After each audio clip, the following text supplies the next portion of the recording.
original vision for Darksiders was pretty grand.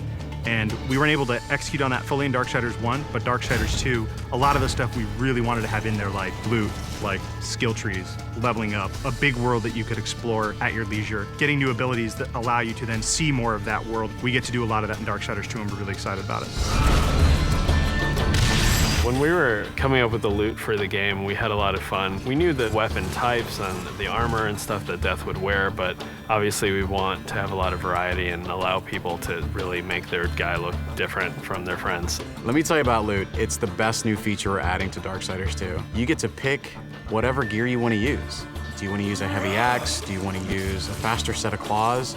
Do you prefer extra fire damage? Do you want added strength? Do you want added stamina? There's got to be thousands of pieces of loot. I mean, not is there a bunch of visual combinations, there's a bunch of statistical combinations. Of course, you're going to find just common stuff, and then you're going to start to find some that have magical properties. You're going to get some that really are loaded up with stats, and eventually, our top tier loot is called possessed weapons, and those are going to be a lot of fun because they stay with you, and you're actually able to take items that you found, and you can feed those items into the possessed weapon to increase their power. Essentially, the possessed weapons level up with you based on how often you feed them with the loot that you don't want anymore. And I think it's that tier of loot that we're introducing that's going to be the most exciting.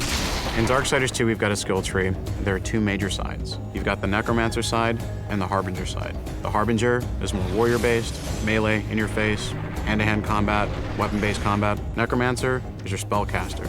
Your big nukes, fire, arcane, lightning, all that cool stuff. There's certainly not a chance to just stand in one place in Darksiders 2. The characters are more aggressive in this game. They're kind of up on top of you very quickly. So one, you have to think a lot quicker than you did on the first one. But because you've got so many different tools to handle that combat now, players can handle it in a lot of different ways. They can hold back and use a lot of the magic if they're not very good at the melee combat, but you can also get in and get through from a very up close and personal style of gameplay. So it's really down to the type of player who's playing the game.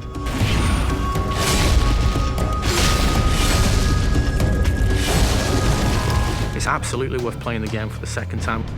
We hold back some of our really high-end, powerful loot items for the second read-through.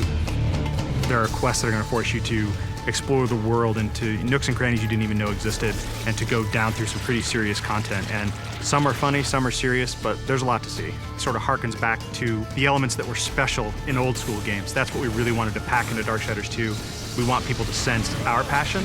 It's a game made for gamers by gamers.